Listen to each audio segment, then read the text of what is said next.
Gerindra usung Prabowo Capres 2029, Gibran harus cari partai lain.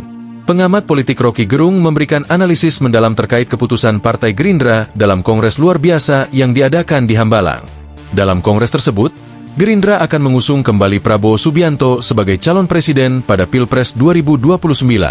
Rocky Gerung menilai, langkah ini sejalan dengan tradisi politik Indonesia, di mana presiden petahana umumnya menargetkan 2 periode masa jabatan. Itu hal yang lumrah karena dalam kalkulasi norma presiden tidak boleh putus dengan 1 periode ini, kata Rocky lewat kanal YouTube miliknya, Jumat 14 Februari 2025. Rocky meyakini, keputusan Partai Gerindra ini tentunya akan disosialisasikan kepada koalisi pendukung, termasuk anggota Koalisi Indonesia Maju, KIM, Plus. Meskipun setiap partai dalam koalisi memiliki kebebasan untuk mencalonkan ketua umum mereka masing-masing, namun penetapan Prabowo sebagai calon presiden 2029 sebagai langkah strategis mengunci koalisi sejak dini.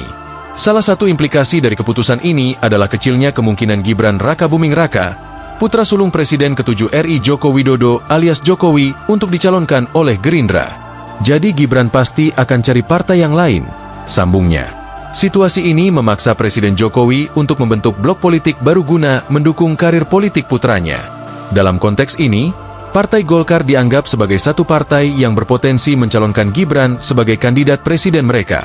Sebetulnya paralel dengan keputusan Gerindra itu adalah semacam umpan untuk meminta ada ikan besar yang memakan Gibran sebagai calon presiden mereka, pungkas Rocky.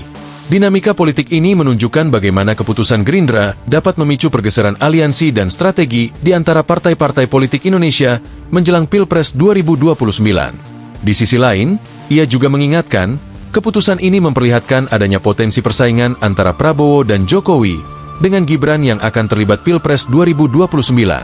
Dengan keputusan ini, Prabowo semakin memantapkan posisinya. Sementara Gibran harus mencari jalan lain jika ia ingin maju.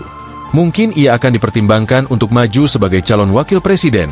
Tetapi dari sekarang ia harus mulai merayu partai-partai. Jelasnya, Partai Gerindra membuat kejutan. Forum Rapat Pimpinan Nasional diubah menjadi Kongres Luar Biasa, KLB, dan mengukuhkan Prabowo Subianto kembali menjadi Ketua Umum. Tak kalah mengejutkan adalah keputusan mengajukan Prabowo Subianto sebagai calon presiden di pemilihan presiden 2029. Padahal pemerintahan yang dipimpin Presiden Prabowo baru berjalan 4 bulan. Prabowo baru dilantik jadi Presiden RI pada 20 Oktober 2024 lalu. Tetapi dalam KLB Gerindra yang dihelat di Hambalang, Bogor, Jawa Barat, Kamis, 13 Februari 2025, partai yang didirikan Prabowo itu sudah langsung menata pemilihan presiden, Pilpres 2029. Kongres meminta kepada beliau agar Partai Gerindra dalam Pilpres 2029 bersedia dicalonkan sebagai calon presiden dari Partai Gerindra untuk periode kedua. Menurut dia, Prabowo menjawab, "Insya Allah," saat diminta kesediaannya diusung kembali menjadi capres pada Pilpres 2029. Download Tribun X sekarang, menghadirkan lokal menjadi Indonesia.